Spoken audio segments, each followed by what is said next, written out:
అంటే ఎవరికి ఇల్లు ఇవ్వరాదా మీకు ఇవ్వరటనా? నాకే మాది కాబట్టే, ఇంకా వేరే కారణం లేదడా, ఇంకా కారణమే లేదు. నా కులం తెలిసింది ఈయన అన్నాడు. అంటే ఇవాళ చదువుకున్న, ఇంత పెద్ద చదువు చదువుకున్న, ఇంత హోదాలో ఉన్నవాడిని, అంబేద్కర్ చదువుకున్న విశ్వవిద్యాలయాల చదువు చెప్పించినోని, లండన్ స్కూల్ ఆఫ్ ఎకనామిక్స్లో కానీ, కొలంబియా విశ్వవిద్యాలయంలో కానీ, ఆక్స్ఫర్డ్లో కానీ పరిశోధన పత్రాలు సమర్పించినోని, ఇట్లాంటి నాకే ఈ హైదరాబాద్లో పక్కకు ఇల్లు, ఒక రెడ్డి ఇంట్లో ఇల్లు కిరాయి దొరకలేదంటే ఒక సామాన్యుని పరిస్థితి ఏంది? ఇవాళ గుర్రం ఎక్కి వాడు పెళ్లి చేసుకుంటే చంపేస్తున్నారు, ఇంటర్ కాస్ట్ పెళ్లి చేసుకుంటే చంపేస్తున్నారు, ఇవాళ అనేక రకాల హింసకు తావిస్తున్నారు. అంటరానితనం అనేక రూపాల్లో ఉన్నది. గవాయి గారు సుప్రీంకోర్టులో కూర్చొని ఏసీ రూమ్లలో కూర్చుంటే అంత మాత్రాన అంటరానితనం ఆయనకు ఉండకపోవచ్చు కాక, ఆయనకు లేకపోవచ్చు కాక, ఈ దేశంలో ఉన్న అనగారిన నా 45 నుండి 50 కోట్ల నా జాతులు అటు గడుకున్న హింసకు, అన్యాయానికి, అణచివేతకు గురవుతున్నారు. ప్రపంచ సదస్సులో ఈ మాటలు మాట్లాడాను నేను దర్బన్లో 2001లో ఒక విద్యార్థిగా మొత్తం ప్రపంచ సదస్సులోనే మాట్లాడిన కుల వివక్షత, వర్ణ వివక్షత కంటే 100% ఇవాళ దుర్మార్గమైన వ్యవస్థ నడుస్తుంది భారతదేశంలోని. లెక్కలతో సహా చూపెట్టగలిగిన మారిందా? 24లో మారిందా? 2001లో 2024లో అదే పరిస్థితి. ఇంకా దుర్మార్గంగా కులం అణచివేత ఇంకా అనేక రూపాల్లో కొనసాగుతున్నప్పుడు నువ్వు క్రిమిలేర్ ఎట్లా పెడతావు? రాజ్యాంగ నిర్మాణ సభ వద్దన్నప్పుడు నువ్వు క్రిమిలేర్ ఎట్లా పెడతావు? బాబాసాహెబ్ అంబేద్కర్ వ్యతిరేకించినప్పుడు నువ్వు క్రిమిలేర్ ఎట్లా సమర్థిస్తావు? ఒక దళిత సుప్రీంకోర్టు జడ్జిగా. అది నా ఆర్గ్యుమెంట్. ఈ నా ఆర్గ్యుమెంట్ తప్పైతే నేను సుప్రీంకోర్టులో ఛార్జ్ చేస్తాను, తీసుకోమనండి. ఇదే మైక్ టీవీ వేదికగా చెప్తున్నాను. ఒకవేళ నా ఆర్గ్యుమెంట్ తప్పైతే నేను శిక్షకు రెడీ, సిద్ధంగా ఉన్నా. అది గవాయి గారు వేస్తారా? ఏమని చెప్పండి. లేదంటే ఎవరైనా కేసు రిజిస్టర్ చేస్తారా? చేయమని చెప్పండి ఎంఆర్పిఎస్లను, ఇంకెవరినైనా సరే. నేను ఏమంటున్నానంటే ఇవాళ ఈ భారత సమాజం, ఈ కుల వ్యవస్థ నిచ్చెనమెట్ల సమాజం, ఇవాళ క్రైస్తవులు 80% క్రైస్తవులు ఉన్నారు. నేను అంతకుముందు కూడా ఇదే మైక్ టీవీలో చెప్పాను.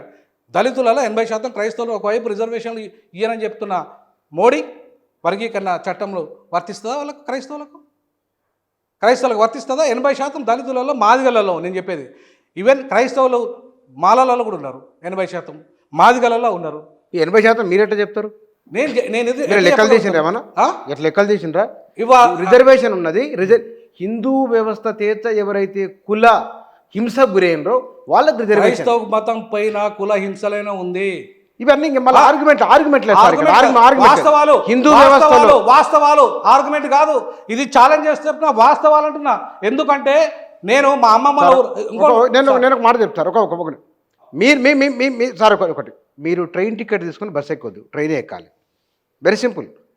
హిందూ మతంలో ఉంటేనే రిజర్వేషన్, మతం మారితే లేదు. అవునా? కరెక్టే కదా, నువ్వు చెప్పేది కరెక్టే కదా. నువ్వు ఒక అగ్రవర్ణ వాడు క్రైస్తవుడు అయితే వాడికి ఈడబ్ల్యూఎస్ రిజర్వేషన్ వస్తున్నాయి. ఒక బీసీ వాడు క్రైస్తవుడు అయితే వాడికి బీసీ రిజర్వేషన్లు వర్తిస్తున్నాయి. ఒక ఎస్టీ వాడు క్రైస్తవుడు అయితే వాడికి ఎస్టీ రిజర్వేషన్ వస్తున్నాయి. ఒక ఎస్సీ వాడు ఏం తప్పు చేశాడని ఈ దేశంలో వాడికి రిజర్వేషన్ ఎంత ఇస్తాం? వాళ్ళు మతం మారలే, అక్కడనే ఉన్నారు.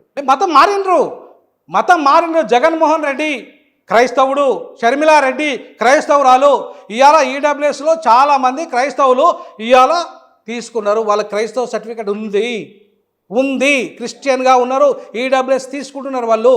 మీ దగ్గర సమాచారం ఉన్నది? నా దగ్గర సమాచారం ఉంది కాబట్టి మీరు ఆన్ రికార్డే నేను చెప్తున్నాను, చెప్తున్నాను. ఇవాళ ఒక ఓసీలకు ఈడబ్ల్యూఎస్ రిజర్వేషన్లకు వాళ్ళు క్రైస్తవులుగా ఉండి ఈడబ్ల్యూఎస్ రిజర్వేషన్ క్లెయిమ్ చేస్తున్నారు. బీసీలుగా ఉండి వాళ్ళ బీసీ రిజర్వేషన్లు క్లెయిమ్ చేస్తున్నారు క్రైస్తవులుగా ఉండి. ఎస్టీలు క్రైస్తవులు అయి ఉండి, ఈవెన్ జీవో ఉంది, జీవోలో కూడా చెప్పాడు ఈవెన్ ఎస్టీలు క్రైస్తవులు అయినా సరే వాళ్ళకి రిజర్వేషన్లు వర్తిస్తాయని చెప్పి. అంటే ఎస్సీలు క్రైస్తవులు అయితే రిజర్వేషన్ ఉండదు, ఎస్సీలు మాత్రమే. ఎందుకు అట్లా? అదే అడుగుతున్నా నేను అడుగుతున్నా, ఎందుకట్లా నేను అడుగుతున్నా. మాకెందుకు వివక్షత అంటున్నా? ఒక బాబాసాహెబ్ అంబేద్కర్ మా దళితుడు రాసిన రాజ్యాంగంలోనే ఈ వివక్షత ఎందుకున్నది మాకంటున్నా.